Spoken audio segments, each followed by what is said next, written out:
participants. 70% returning, 30% new participants. So I said, that's a good indicator. Sure. No. You know, it's all about bringing in the right speakers and the right content, and people show up, and then hopefully the speakers reinforcing the importance, like I did, of being here. Your topic, transactional to transformational, smack what we need right now in the country.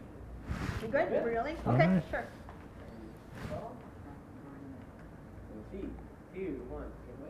Hi, Dr. Goodman. Hi, how are you? Thank you so much for being with us. You're welcome. On behalf of the entire country, welcome to the Philippines. Thank This is you. your first time. It is my first time. Okay, I hope so far the views have been good. It has been amazing, and I hope it's not my last time. I hope it's many times to come. We hope for that too.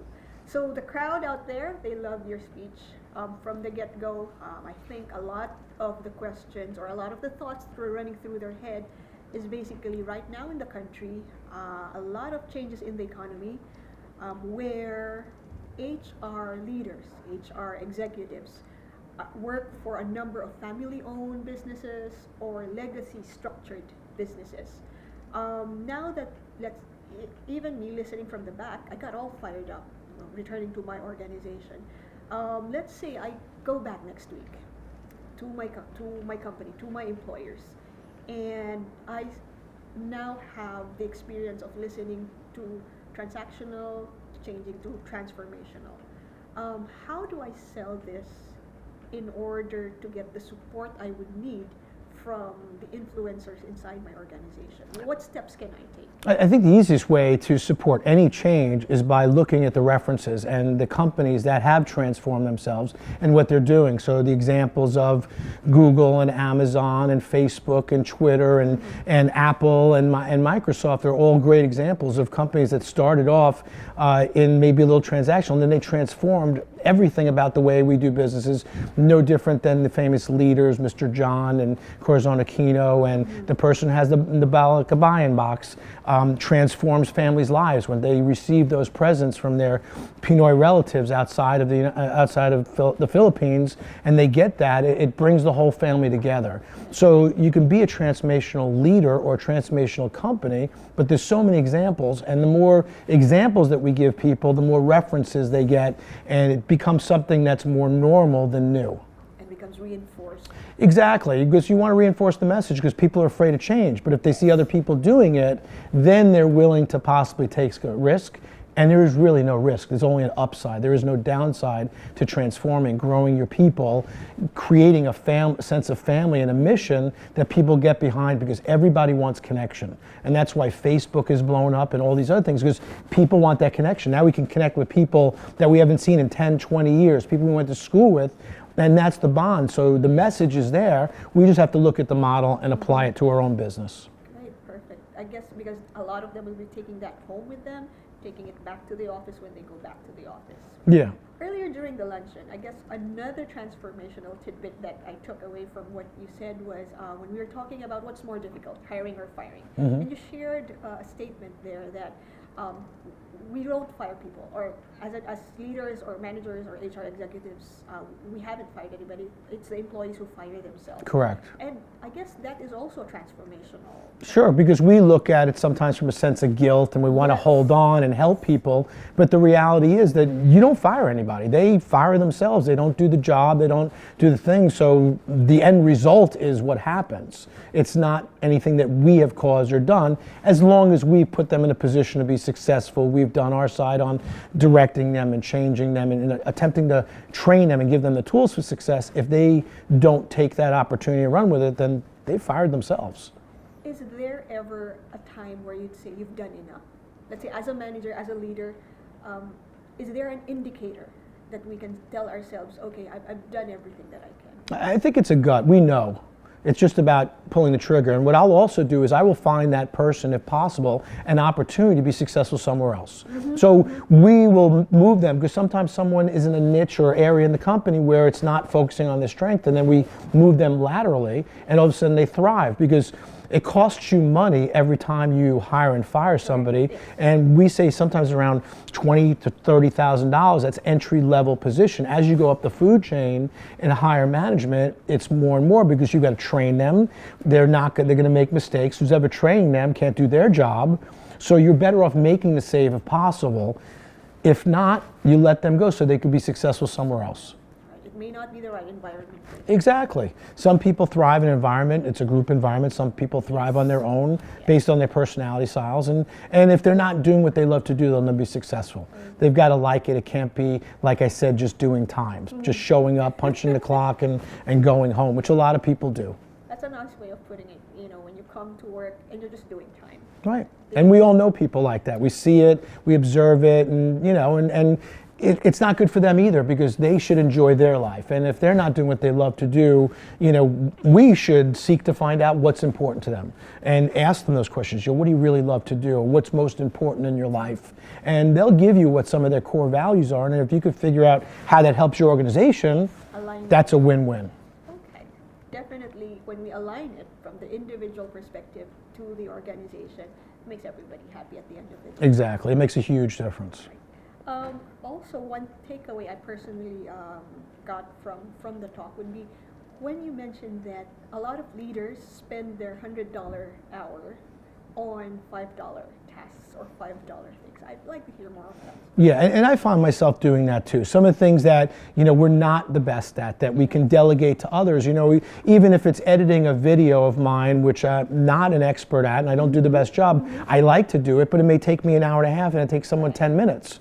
Well, it's the price-value ratio. If it's worth your time and effort to put in, and you're going to make X amount of dollars, then it's worth it. Many times we're doing jobs out of control, or maybe we think that the other person isn't capable of doing it, or we're a control freak and we don't want to mess it up, so we're not going to delegate it. And the fact of the matter is, sometimes when we delegate to people, we find out that they can do the job much better than us.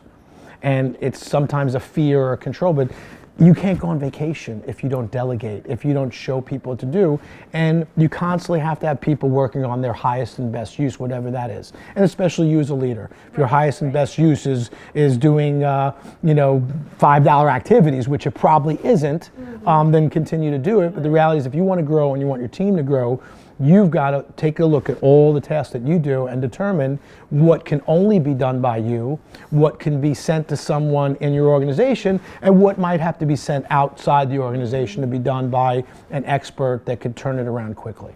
I guess that's probably a very big or very strong habit to break, I'd say, for some leaders who, let's say, grown their career from the ranks. A lot of, I don't know if it's a culture thing in the country, but a lot of just isolating it to HR alone.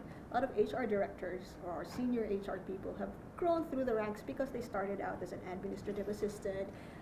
They know like the back. They know they've risen through the ranks, but they're still doing those activities that they were doing when they were hired. Right. How do we? And like you said, they're at a level now where their 100 or 1,000 peso hour is best delegated to strategic stuff. How do we break that habit? I think we got to step out into that, what we call the phase 3 I talked about, where we're kind of hovering above the situation and looking down. And a friend of mine, Mark Eaton, he's a ex-professional basketball player and speaker, and he asked the question, what's the shortest distance between you and the check? And really, in a lot of businesses, that's what we do. It's not the paperwork stuff. It's not, sometimes it's what I call working on the business as opposed to in the business. When we're doing the admin and those, we're working in the business. When we're doing things to build the business and train our people and provide opportunities, now we're working on the business, and that's when the business grows. A very small preposition, but it does make a lot of difference in the statement when you work in the business versus working on the business. Exactly. And the on is your meetings, goals, and long-range planning, which people don't think is productive because they don't know how to run a meeting. Right. But like I said, if you take Stephen Covey's advice and begin with the end in mind, and at the end of, this meeting is going to be a planning meeting, or this meeting is going to be a decision-making meeting, and at the end of that meeting, you've accomplished what you started out to do in the beginning of the meeting, it's a great meeting. Everybody's happy.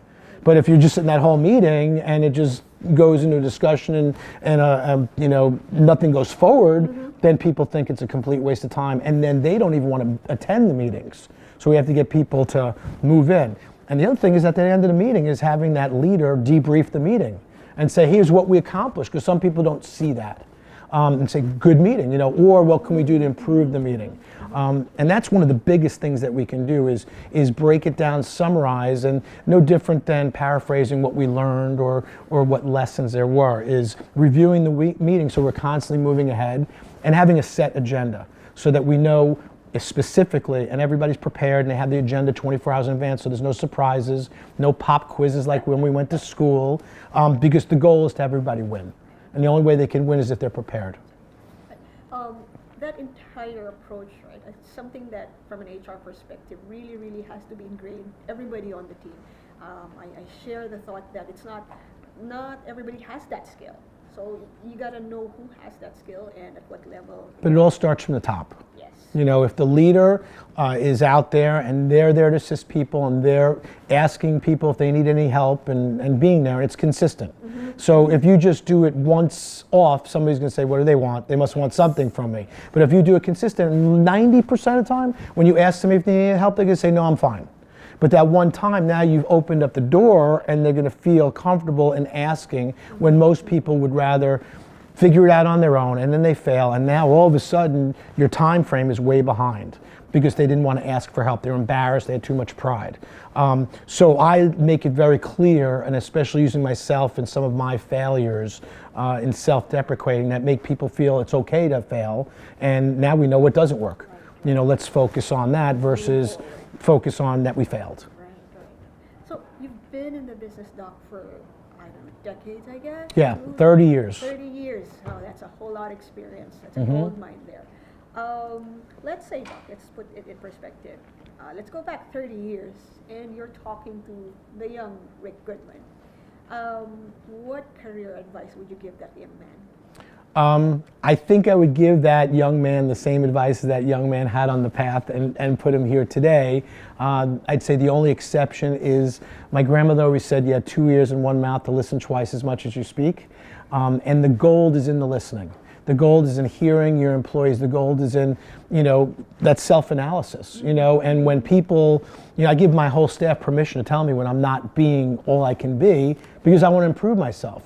Some people have been put down to the point where they don't want to hear that, or they internalize it and feel bad about themselves, when in reality, it's not anything bad. It's something to improve and work on. And again, it's how you communicate that to the individual and letting them know, hey, I'm here to help you. I want you to be the best you can be, and I'm going to make you the best. If it kills you, it kills me, so to speak, but you're going to be successful. And that's a core deliverable of HR, I would think, having the time, the compassion, and the empathy. And the empathy to listen. Sometimes we forget where we came from.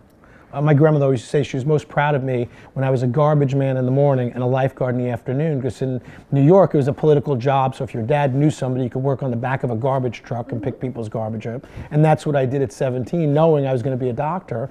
And in fact, my friend was down just recently, and she went to her mom's house and said, I'm going to see Rick Goodman. And her mother said, you mean the garbage man? But it was not beneath me to do all those jobs. And when you do every job and you know every job, you don't have to be the best at it. Mm-hmm. But as a leader, you have to have an overall knowledge of everything so that you can help people. And then hire the best people that can do that job better than you. And that's when you shine as a leader. The shining as a leader definitely requires the empathy. Empathy and delegation. You've got to be willing to delegate. And most people don't want to delegate. They think they can do it better. And the reality is they can't move up the ladder. And they have people there that are going to do a better job. And if you don't give them that opportunity, they're going to go for that opportunity somewhere else. Yes. And they want it, especially the young people. They want that opportunity for success. And that's the way we should handle it. We should give them those opportunities, put them in the right position, because when we succeed, that's when other people start to see, and they feed off of that. And they say, oh, if that person can do it, I can do it. And I love that, because it creates somewhat of a competition of growth and positivity. And that's what you want to promote. Definitely a ripple effect for everybody moving on. Absolute ripple effect. Just like putting the pebble in the water, it goes all the way out. Thank you so much, Bob. Thank you so much. Really good talk. I appreciate it. Thank you. All right.